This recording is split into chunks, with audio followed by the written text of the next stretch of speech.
Are you easily discouraged?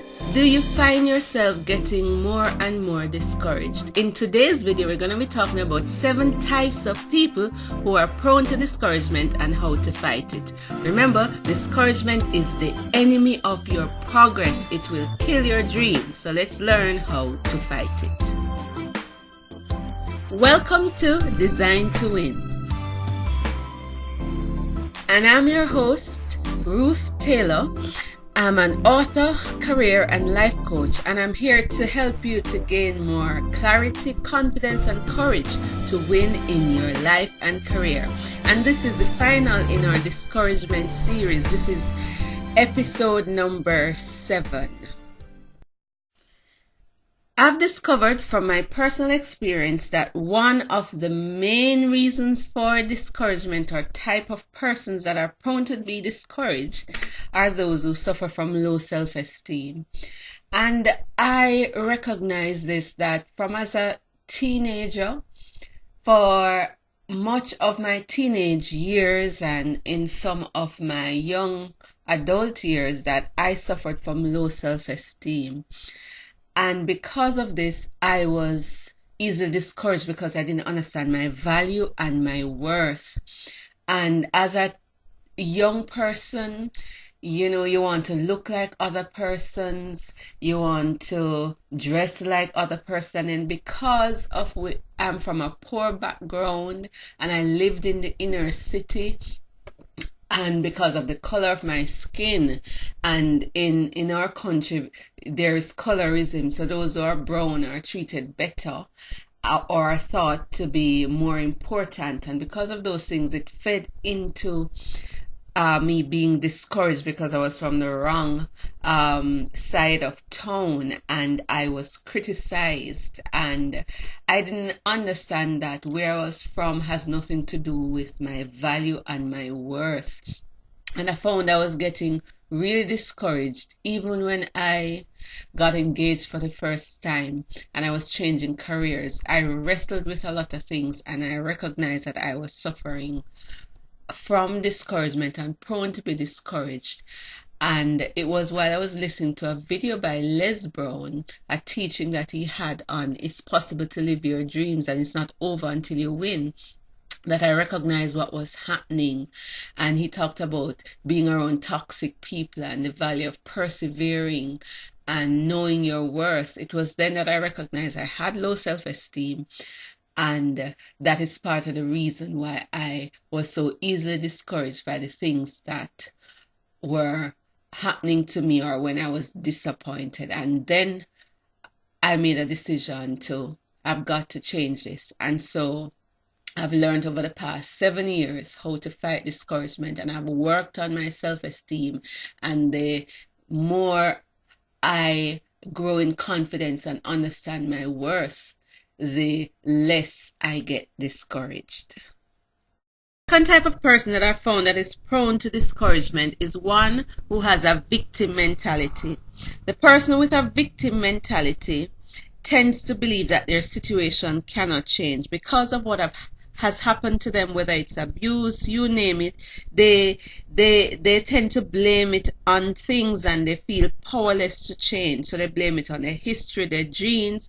They do not believe that life is 10% what happens to you and 90% how you respond.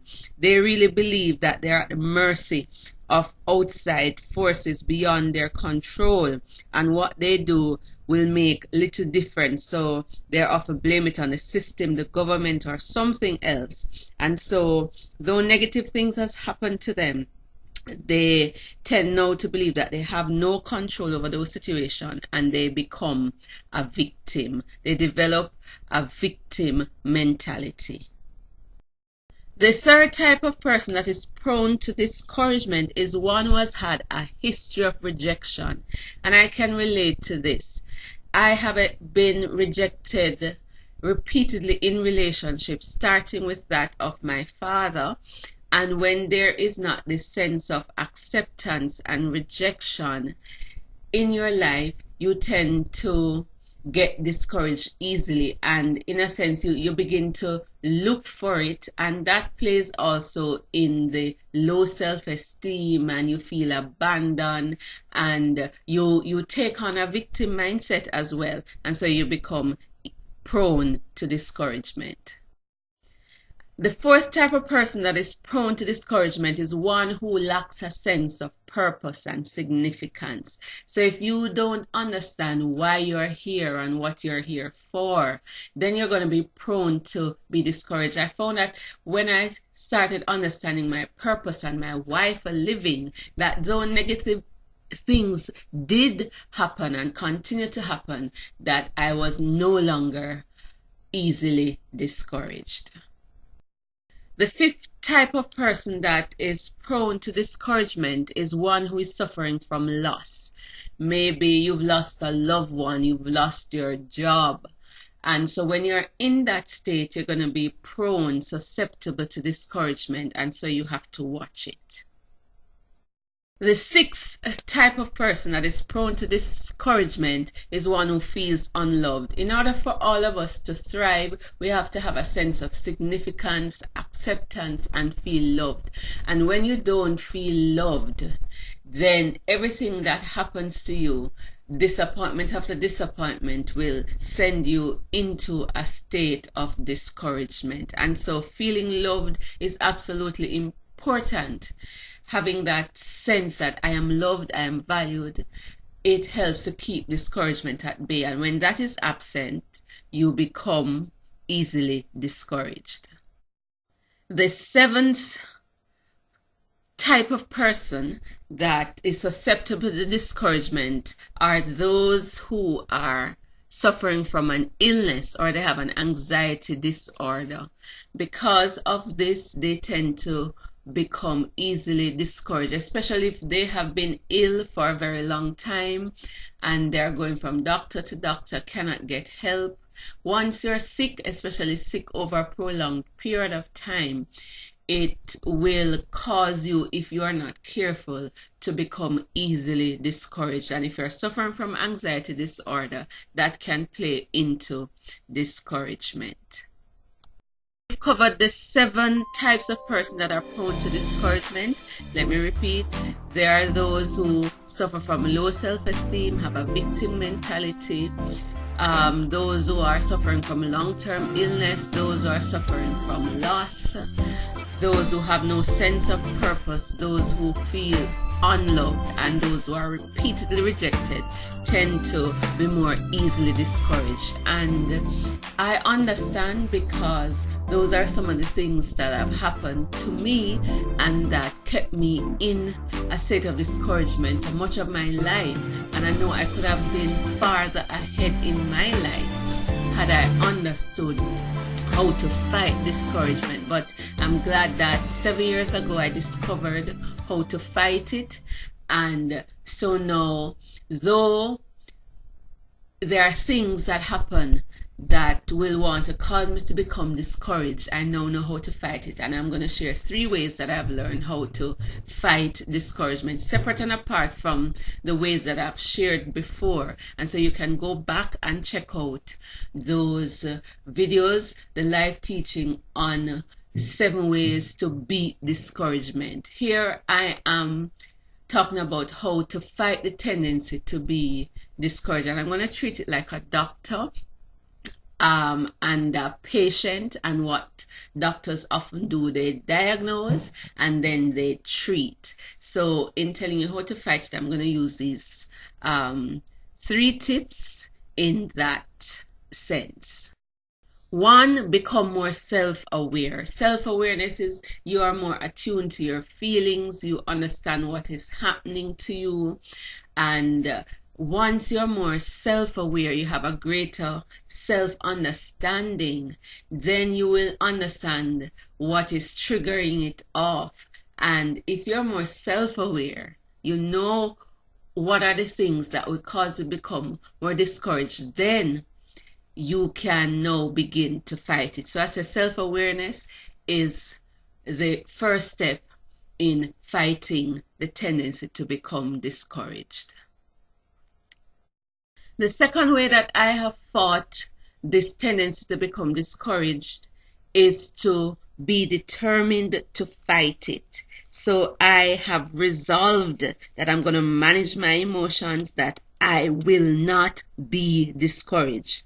And so with this resolve to fight it, once I notice things happening, I resolve to fight it. I will not accept it. I will not entertain it. So I recognize that when things happen that I don't like, and I'm disappointed, I remember the deadly effects of discouragement, and I say, I'm going to fight it. I'm not going to give in. The third thing that helps me to fight discouragement is to take measures to strengthen myself. And by strengthening myself, I make sure I understand my purpose and I do things that align with my purpose. I strengthen myself by surrounding myself with positive people. I strengthen myself by eating right. I strengthen myself by managing my mind and my thoughts and focusing on the things that I can change rather than the things that I have no control over. And I strengthen myself by exercising gratitude and praying. These are the ways that I fight discouragement. I trust that this series has been helpful to you, and that now that you've understood how discouragement is the enemy of your progress, that you will do like what I have done, that you'll become more self-aware, you'll watch out for the triggers, and that you will resolve to fight it. You won't just accept it, and you will take all the measures necessary to strengthen yourself. I'm Ruth Taylor, reminding you that life doesn't get better by chance, it gets better by design. So carefully design to win today, and in your design to win, make fighting discouragement part of that design to win in your life and career. And if you've liked this series of teaching, and if this teaching has been of any help to you, I invite you to like, share, and subscribe to my YouTube channel. Ta for now, until next time.